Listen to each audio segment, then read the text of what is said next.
with the latest on the corporate front, all the market trends, expert opinion, and sound business advice.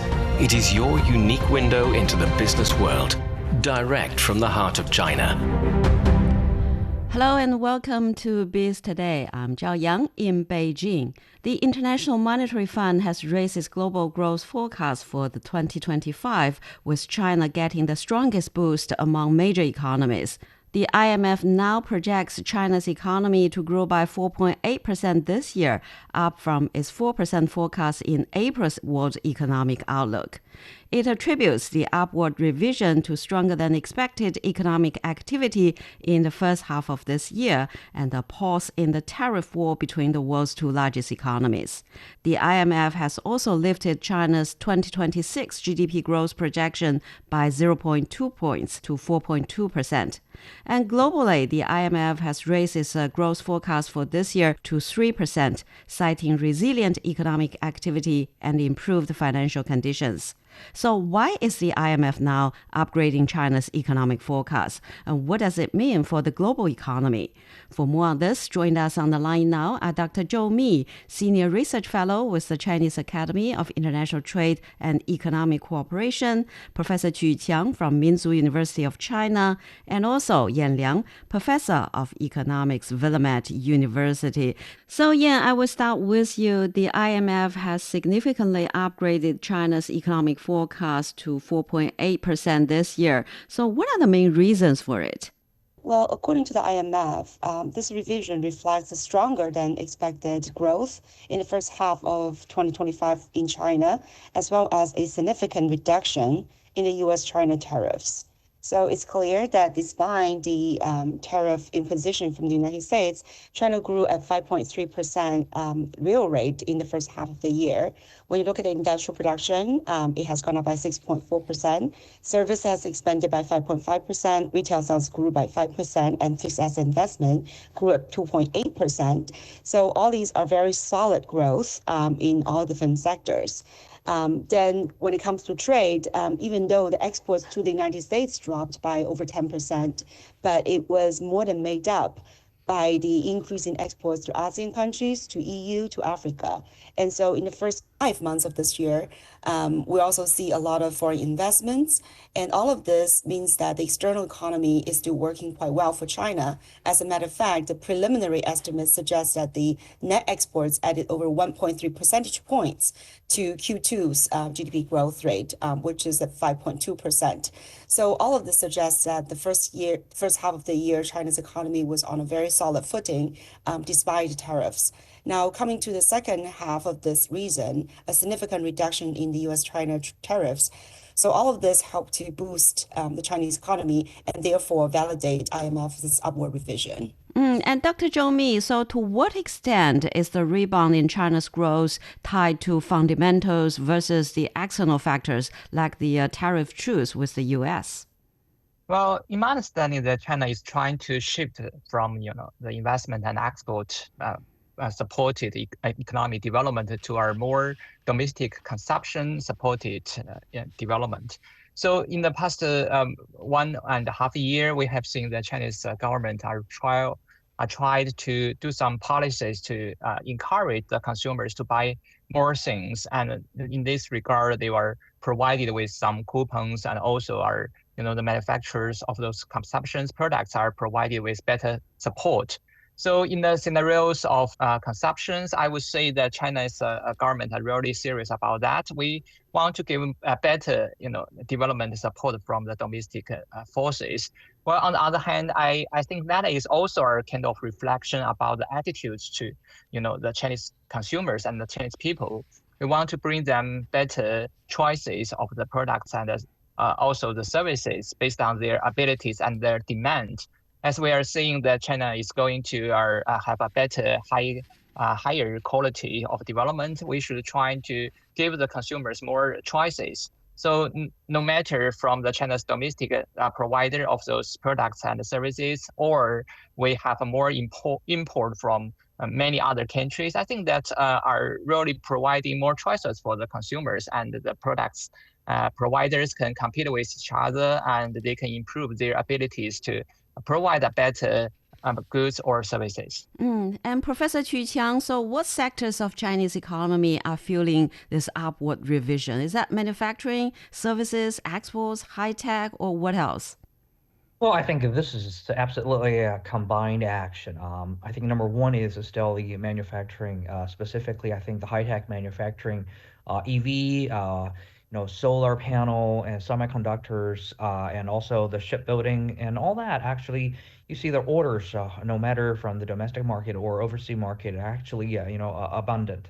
And also, if you take a look at the service sectors, I think the tourism related economy, like aviation, like the hospitality industry, like the tourism itself, actually are showing very good numbers. Meanwhile, I just think the digital economy are also booming. For example, right now we have so-called delivery war happening in Chinese market. JD, Meituan, and also Alibaba, they're all try to fight for a bigger cake in this area. It's quite an interesting story. And also talking about pension and old age care, I think for the senior community building, also the Chinese government are doing a lot of a job. For example, probably even for the media, a lot of people ignored that the top leadership are actually been talking about to build the silver communities, better and with higher quality. And I think in the next 5 years, it's going to also become a very important engine for domestic demand. And also, last but not least, I think export, even though it can be quite a turbulent market this year, but still, I think for the high-tech products like the mechanics, like the EV or solar panel related, products, the export are actually also doing pretty well. So I think, I think the domestic market is still the main driver. So the internal circulation has already been functioning very well, and also export, we're showing a lot of the resilience. So this kind of the combination actually contributed to the whole industry, to the whole economy. And this is the China's economy. And yeah, so for the global economy, the IMF raised the global growth forecast for this year to 3%. So does that suggest that the worst of the economic slowdown is behind us?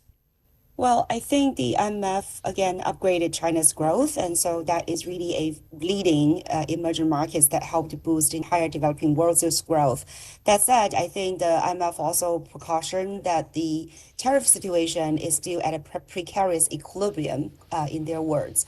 So that means, tariff negotiations are still going on, and by August the 1st, Donald Trump is going to send letters to many countries that did not negotiate with the United States. So it still remains to be seen what the tariff level would be. And I think even if the tariff rate would be lower, as is the case in many countries right now, after the negotiation, then the Liberation Day tariff, this could still add some trade barriers for international trade. And so that could still, in a way, undermine some developing countries that are export oriented. So the current revision of the growth rate is still lower than the January forecast that IMF put out to take into account this higher than in the past tariff rate.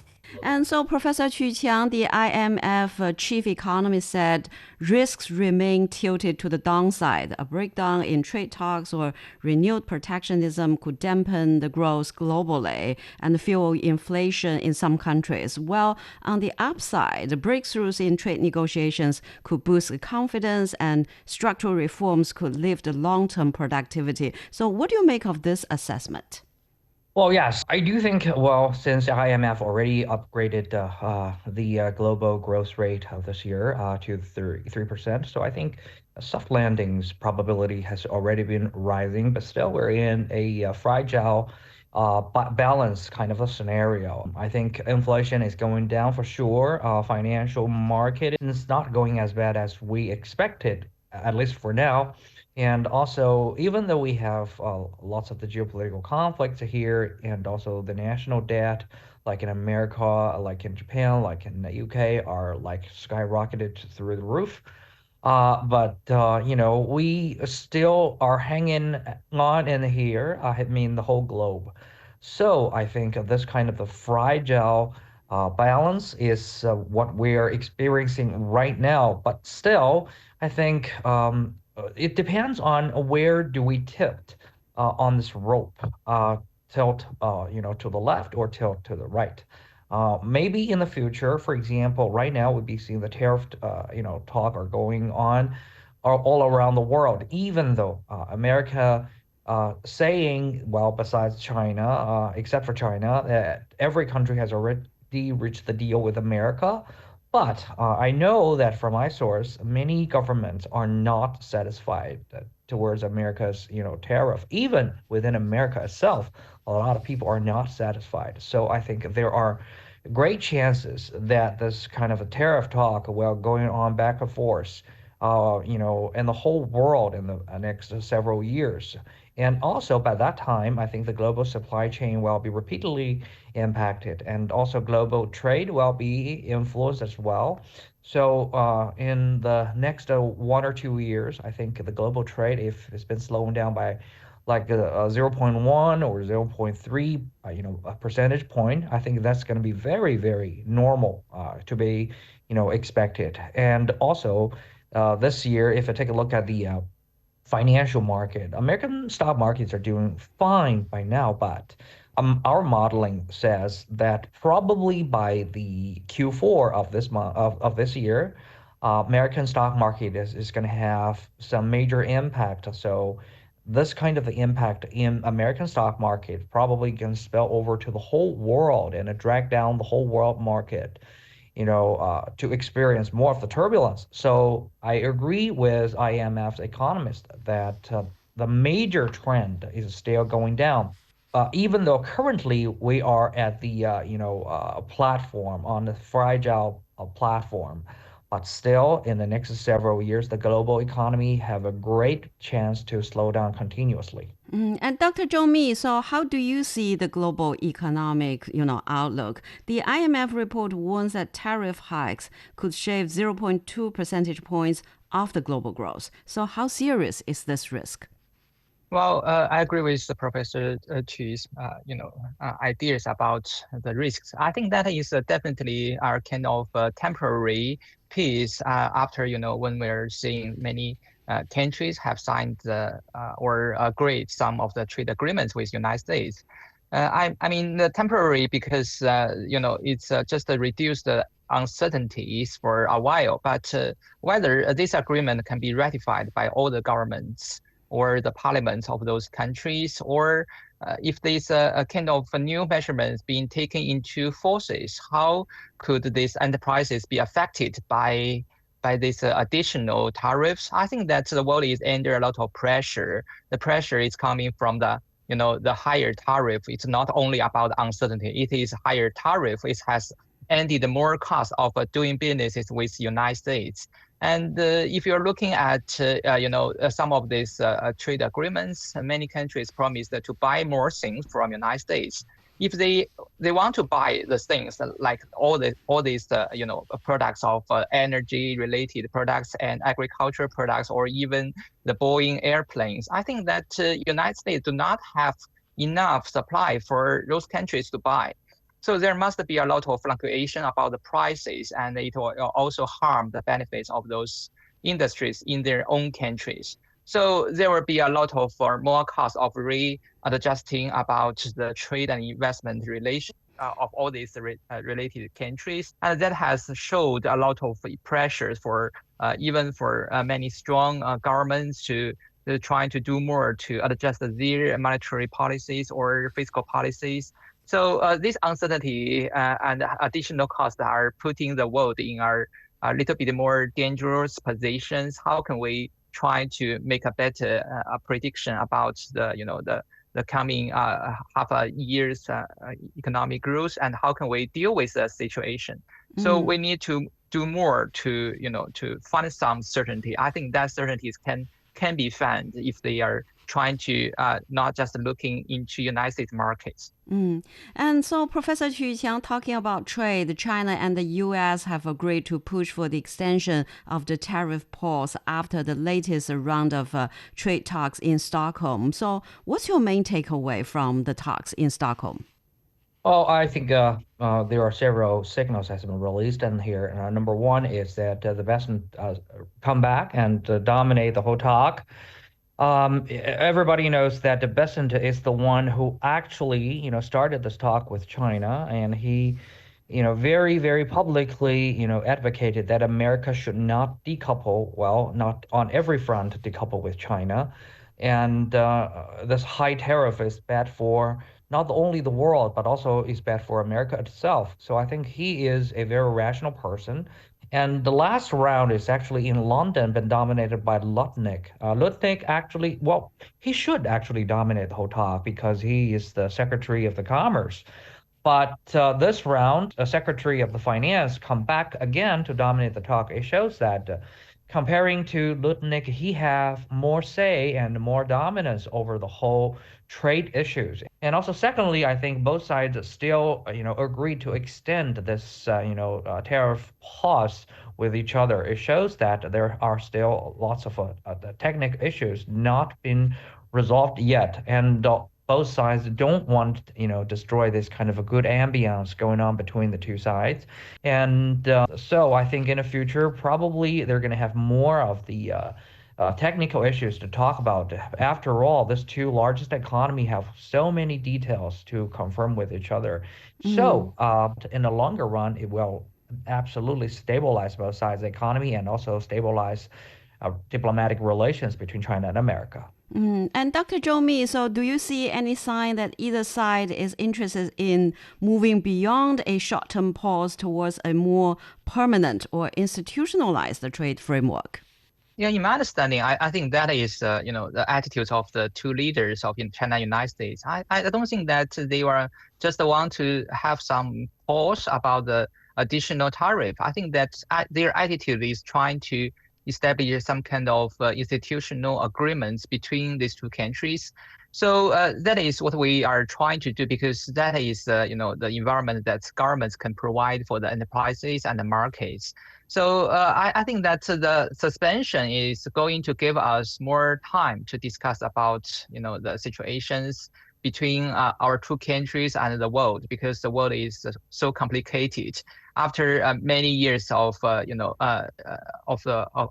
the phase one agreements between China and United States, I think that we still need to address the challenges that has happened, after that, like the artificial intelligence or other issues and the rebalance of the global supply chains. So these kind of new factors are pushed both sides. I mean, the working teams and also the negotiators to be a little bit more cautious about the decisions. We were not just trying to look at, what United States has fulfilled with other trading partners. It's different.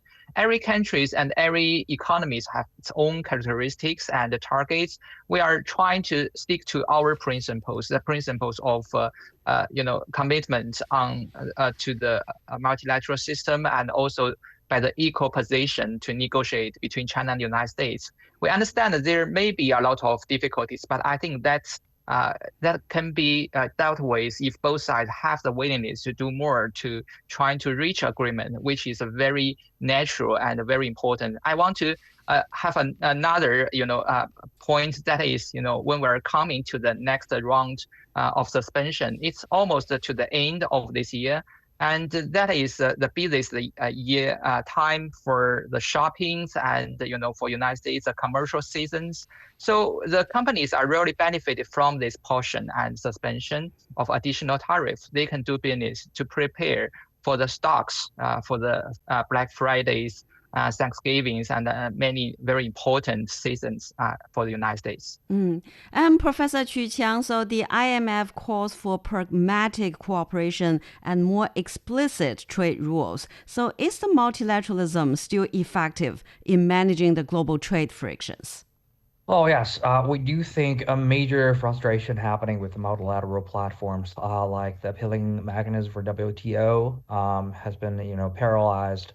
And, European Union and also America, as you mentioned, are, try to cut the corner and do their mini version of the bilateral, trade, deals. And many of the multilateral rules has already been marginalized. Yes, that can be a bummer. But besides those, established trade partners like America, like European Union, we still see multilateralism are functioning pretty well among the emerging markets. We have the CPTPP, we have the RCEP, we have the DPA, and all kinds of this agreement and protocols that show that the regionalism are still very, very lively. So I think in the future, we're going to have a very much mixed rule or arrangement in the global trade. It's going to be multilateralism plus originalism and also a bilateralism. So we have probably need to adapt to this new reality because the whole world is not going to be just like one trade zone. It's going to be several regions overlapping with each other, and in each region, they're going to use different rules for the trade. So I think that's something we really need to adapt to. And so, Dr. Zhou Mi, so do you agree with Professor Chu? Yeah, I think that we still have the possibilities of discussing about the multilateral system. If the countries, or the members of WTO, minus United States, still agree that we should make our commitments for the multilateral system, it still have hope. So we can still push on. If we're looking at the WTO practices, they have some kind of joint initiatives by several or dozens of members instead of all. So that is kind of a mechanism. It's very important for us to give some certainties about the rules and trying to move on according to the change or development of the technology. So, yeah, so how might the rising tariff feed into the U.S. inflation and complicate the Federal Reserve's monetary policy in the rest of the year? Right. So I think inflation is definitely going to be a aftermath of all these tariff hikes because with tariffs, it essentially means this is a regressive consumption tax. So the consumers are paying more and for the imported products. And imported products include not only consumer goods that directly affect the CPI, but also a lot of these imported products will go into the further production. So these are industrial products or capital goods that would also increase the prices of output and consumer goods as a result of that. So we're already seeing in June, the CPI increased to 2.7% year on year compared to 2.4% back in May. So we're already seeing some kind of inflationary pressure. Right now, because a lot of tariffs are still on pause, we're yet to see really the full effect of tariff hikes. But if by August 1st deadline, when countries' tariff go up, then we'll likely see that the imported products will be more expensive and that costs will be factored into, consumer products and that would drive up inflation. And as we know that, Jay Powell, the Fed chair, was very much concerned about inflationary pressure due to the tariffs.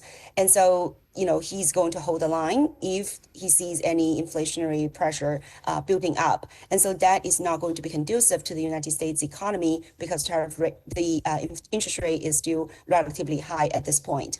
But I also wanted to make one more important point here is that as far as consumers are concerned, it's not only because the inflation rate is going to undercut their living standards, but really this kinds of consumption tax is very regressive. So essentially, Donald Trump is trying to raise more tariff revenues to pay for his one big beautiful bill, which will tilt the tax cut benefits towards the rich. So he's using the very much regressive consumption tax and tax the lower income families the most to pay for the tax cuts that mostly benefit the rich. So this is a very aggressive, transfer of wealth and income from the poor to the rich. So all of these just shows that his policies from tariffs to tax cuts are not really working for the great majority of the American, families and households, the middle class. And so this whole, putting American interest first is really putting, the financial elite's interest first. And for the global trade rules, so do you think the multilateralism will still be effective in managing the global trade frictions? Well, I think as of now, WTO has been defunct for many years because the United States failed and blocked to appoint appellate body judges to the panels. And so WTO is essentially, would be the center of the multilateral trading system. So now the system is very much malfunctioning. And that prompts China and many other countries trying to establish the regional trade agreements, the regional, trading governance to cope with the situation. And I think you asked a question earlier about whether or not the United States wants to have institutionalized approach to trade. I think, the U.S. is very transactional under Donald Trump, they're seeing trade as a tool. So whenever countries have certain demands that they do not meet the US's needs, Donald Trump would likely to use tariff as a way to force countries to make concessions. So in this case, I think trade is becoming a transactional tool. It becomes a bargaining chip. In this case, I don't think institutionalized trade is what Donald Trump is seeking for. But that said, again, the rest of the world will move on, as Professor Chi alluded to earlier. As I also mentioned earlier, even though China's exports to the United States has gone down, but China's exports to many other countries have gone up. And many other countries are seeking to build, trade relationships with China and also with each other. So I think the rest of the world will try to find a way to trade each other and to safeguard, their trading relationships and their rights, whether or not the U.S. is going to be on board or not, which I think is a shame because the U.S. is the largest economy and its economy is very much dependent on this kinds of external supplies. So I think this will, hurt the U.S. economy as well as the global economy, unless I think, the U.S. course correction its actions, which I think, again, under Donald Trump is unlikely, but the economic reality is going to teach him a lesson, right, when it comes to supply side disruptions, when it comes to inflation, when it comes to, sluggish economic growth. All of this, I think, would make him do some course corrections in due courses. Well, we're speaking with Yan Liang, Professor of Economics, Willamette University, Professor Qu Qiang from Minzu University of China, and also Dr. Zhou Mi, Senior Research Fellow with the Chinese Academy of International Trade and Economic Cooperation. And that's all the time for this edition of Biz Today. To listen to this episode again or to find more previous episodes, you can download our podcast by searching for Biz Today. I'm Zhao Yang in Beijing. Thank you so much for listening.